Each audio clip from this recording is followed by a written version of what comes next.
तो साथियों, आज हम नागपुर में खड़े हैं और ये है कॉटन मार्केट, जहां पर में क्रांति ज्योति सावित्रीबाई फुले और ज्योतिराव फुले इनका यहाँ पर में पुतला है, और जिसको अभिवादन करने के लिए अलग अलग संगठन के लोग यहाँ पर में आए हुए हैं। कुछ महिलाएं हमारे साथ में है।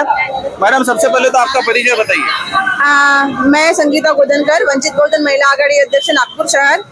सावित्रीबाई फुले जयंती, मराठी का हिंदी चलते का हिंदी बोलेंगे तो ज्यादा अच्छा होगा। सावित्रीबाई फुले जयंती के निमित्त हम यहाँ पे पुष्पार्पण करने आए थे और सभी नागरिकों को हम सावित्रीबाई फुले जयंती के शुभेच्छा देते हैं।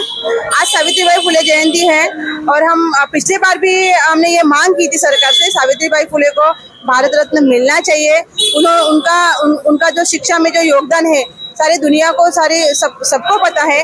लेकिन आज जो सिचुएशन आप देख रहे हैं, संसद में महिलाएं मंत्री हैं, लेकिन वो किसी महिला के ऊपर अन्याय होता है तो आवाज नहीं उठाती है। सिर्फ अभी क्या हो गया कि अपना पक्ष और अपने लोग इनके लिए आवाज उठाते हैं, चाहे उनके ऊपर अन्याय अत्याचार हो ना हो, लेकिन उनको पता है किसी भी चीज का प्रोपेगेंडा कैसे करना है। लेकिन सावित्रीबाई फुले को जो अपेक्षित भारत था, जो अपेक्षित महिलाएं थी, वो महिलाएं नहीं निर्माण हो रही है। इस बात का बहुत बुरा लगता है और मैं सावित्रीबाई फुले से मैं माफी मांगना चाहूंगी कि सावित्रीबाई फुले, हम आपसे माफी मांगते हैं कि आपने जो महिलाएं अपेक्षित थी वो हम नहीं बन पाए, या फिर हम वो तैयार नहीं हो पाए, या फिर ऐसी कौन सी कमी रह गई कि हम लोग महिलाओं के लिए आवाज नहीं उठा पा रहे हैं। आज महिला पहलवान आंदोलन करती थी, उनके लिए कोई आवाज नहीं उठाए। अभी 3 दिन पहले की घटना है, बीजेपी के IT सेल के जो 3 संयोजक जो थे, उन लोगों ने एक BHU के छात्रा पे उन्होंने रेप किया था और वो रेप हुआ था। लेकिन उसके ऊपर जो स्मृति ईरानी राहुल गांधी को टारगेट करती है, इसको टारगेट करती है, उसको टारगेट करती है और उसके ऊपर बड़ा ये प्रोपेगेंडा करती है, वो मनुस्मृति बाई कहाँ है? अभी वो महिलाएं के लिए क्यों नहीं बोलती है? महिला और बाल विकास कल्याण मंत्री है, वो उसका कर्तव्य है, वो संवैधानिक पद पे है, उसका काम है कि किसी भी महिला के ऊपर अत्याचार होता है तो उन्होंने संसद में आवाज उठाना चाहिए। लेकिन वो मनुस्मृति ईरानी बाई सिर्फ अपने पक्ष के लिए बोलती है और अपने पक्ष के लोग अगर किसी के ऊपर अन्याय अत्याचार करते हैं, उनके पार्टी के बीजेपी के पार्टी के लोग एक लड़की के ऊपर, छात्रा के ऊपर उन्होंने बलात्कार किया, उसके लिए ना किसी मीडिया ने बात की, ना स्मृति ईरानी बाई ने बात की। तो ये ऐसी महिलाएं हमको अपेक्षित नहीं थी। सावित्रीबाई फुले को ऐसी महिलाएं नहीं चाहिए। अगर एक सवाल है मैडम मेरा आपसे कि जैसा कि आपने कहा कि सावित्रीबाई फुले को भारत रत्न मिलना चाहिए, लेकिन इतने साल कांग्रेस की सरकार रही, अब बीजेपी की सरकार है। अभी माहौल तो ऐसा बना हुआ है कि कभी ना कोई कानून बना के लोगों को परेशान किया जा रहा है। अभी हाल ही की बात है कि जो ट्रक ड्राइवर है वो भी रास्तों पे है। तो क्या लगता है आपको इस परिस्थिति में सावित्रीबाई को भारत रत्न मिल पाएगा? अभी तो हमने उम्मीद छोड़ दी है, क्योंकि अभी की जो सरकार आप देख रहे हैं, अभी का जो ड्राइवर के लिए जो कायदा पास हुआ था, हम उसका बिल्कुल विरोध करते हैं। एक ड्राइवर 10 लाख रुपए कहाँ से देगा? और यह कायदा है कि उन्होंने छोड़ के नहीं भागना चाहिए।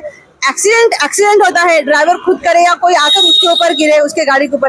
लेकिन कायदा जो है ये अभी का जो सरकार है, ये पूरा जो सरकार है मानवता के खिलाफ है, महिलाओं के खिलाफ है।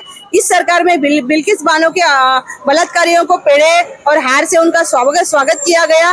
कठुआ में जो 4 साल की बच्ची का रेप हुआ था, उसके ऊपर भी कुछ नहीं हुआ।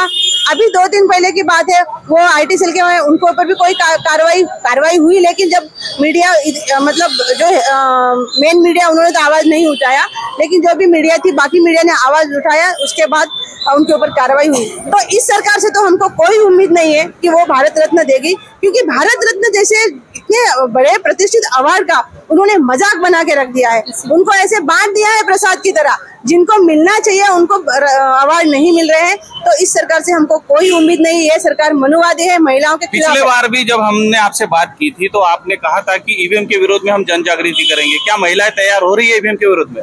बिल्कुल हो रही है, जन जागृति भी चल रही है। ऐसा नहीं कि हम जन जागृति नहीं कर रहे।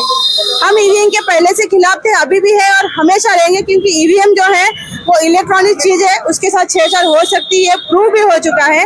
और हम ईवीएम के खिलाफ हम जन जागृति शुरू तो है और आगे भी हम उसके खिलाफ लड़ेंगे। धन्यवाद मैडम। Thank you. तो साथियों, आपने देखा कि महिलाएं भी जो है वो सावित्रीबाई फुले को सामने रखकर आज कहीं ना कहीं इस सरकार पर सीधा निशाना कस रही है। और जो देश की जो परिस्थिति है, हालांकि परिस्थिति कहीं ना कहीं इसका सीधा संबंध ईवीएम मशीन के साथ में है। और जब तक ईवीएम मशीन इस देश में नहीं हटेगी तब तक इस देश का संविधान बच नहीं सकता, ऐसा उनका कहना है। तो मैं राकेश गेजबे, कैमरामैन सचिन से के साथ।